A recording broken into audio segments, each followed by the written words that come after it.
Welcome in Economics and Law Galaxy. Today we will study shock therapy. हमारा chapter चल रहा है end of bipolarity and in that shock therapy is a very important topic. What is shock therapy? What are the consequences of shock therapy? What was largest garage sale?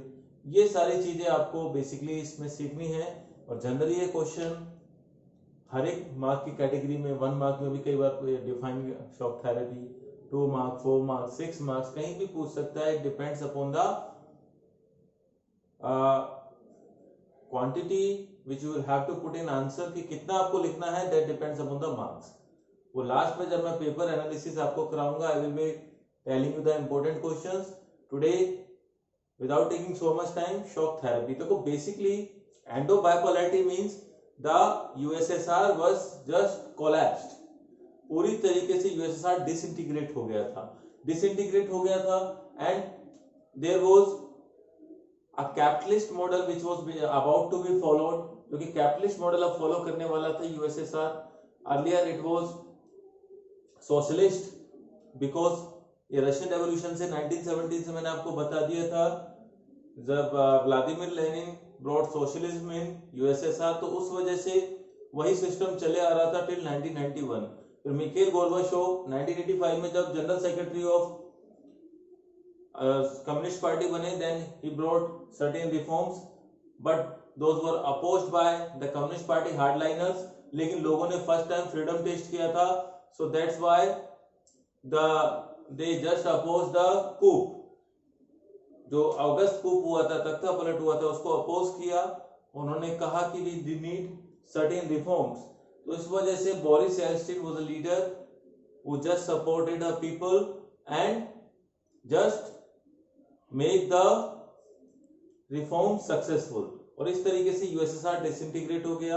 तो मोर यूरोपनाइज्ड part थे वो अपना अलग country बना लिए और separately जो central Asia का एरिया था, जो सेंट्रल एशियन, वो थोड़ा सा इससे रिड हो रहा था. But because that was so much a kind of economically backward area.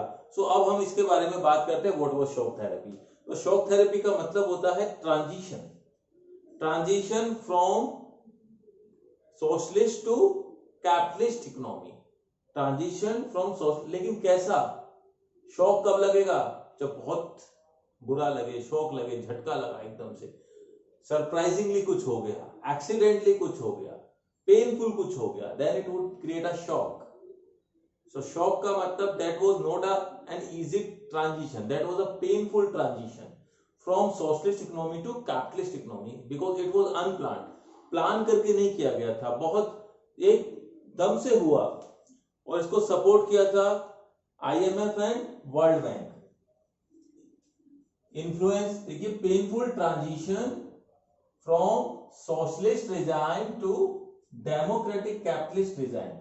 Democratic capitalist regime क्यों था? क्योंकि आपको मालूम है communist party was not so much accountable and there was lack of freedom, lack of everything. जो चीजें जरूरी थी. this model of transition in Russia, Central Asia and East Europe influenced by International Monetary Fund and World Bank was called shock therapy. इन्होंने क्यों एक तरीके से influence किया? because they were promoting a kind of capitalism and capitalism lead to privatization और loan default होने का case कम हो, इसलिए ऐसा होना पड़ा. लाइक 1991 में हमने भी जब रिफॉर्म्स, जब एकदम से हमें पैसे की रिक्वायरमेंट थी, so there was a prior condition to bring certain reforms in the economy. इसलिए हमने लिबरलाइजेशन, प्राइवेटाइजेशन, ग्लोबलाइजेशन किया. लेकिन रशिया में तो कम्युनिस्ट पार्टी हार्डलाइनर्स थे, यूएसएसआर में. सो आईएमएफ और वर्ल्ड बैंक ने उसको थोड़ा सा इन्फ्लुएंस किया. Influenced by the transition was influenced by the world bank and international monetary fund. अब इफेक्ट्स ऑफ शॉक थेरेपी की बात करें तो कोलैप्स ऑफ इंडस्ट्री. जितनी भी देखिए इंडस्ट्री थी that was public, that means government own, क्योंकि no private ownership was there. अब एकदम से सारा का सारा जो सोशलिस्ट डिजाइन था वो किस में कन्वर्ट हो गया? वो कन्वर्ट हो गया सारा का सारा private capitalist kind of economy में. तो 90% ऑफ द इंडस्ट्री किसको दी गई? प्राइवेट पीपल को. क्योंकि जो पहले किसकी थी, सोल्ड टू प्राइवेट पीपल। अब प्राइवेट पीपल को बेची होगी तो थ्रो अवे प्राइस पर, जैसा बिके वैसा बेच दीजिए, क्योंकि वही है, जितना प्राइस मिलेगा उतने पे ही बेचा गया। So collapse of industry was there. Collapse of industry, कितने भी प्राइस पर जैसे भी हुआ बेच दिया गया। इसे बोला गया था लार्जेस्ट गैरेज सेल। क्या बोला गया था? Largest garage sale. क्यों बोला गया था? बिकॉज पब्लिक इंडस्ट्री को बेचा गया था प्राइवेट पीपल को at throw away price. Collapse of food security. Why it was collapse of food security? Because earlier there was welfare based government. अब welfare based government है, अब जो लोग कमा नहीं रहे उनको food security, minimum food provide करना, ये सब गवर्नमेंट की रेस्पॉन्सिबिलिटी। तो गवर्नमेंट तो खत्म ही हो गई थी पूरी तरीके से, क्योंकि पब्लिक इंडस्ट्री खत्म हो गई थी। सो जिन लोगों को फूड सिक्योरिटी था वो पूरी तरीके से खत्म हो गया था। Then social changes. Social changes कैसे हुए? Earlier there was equal distribution of income.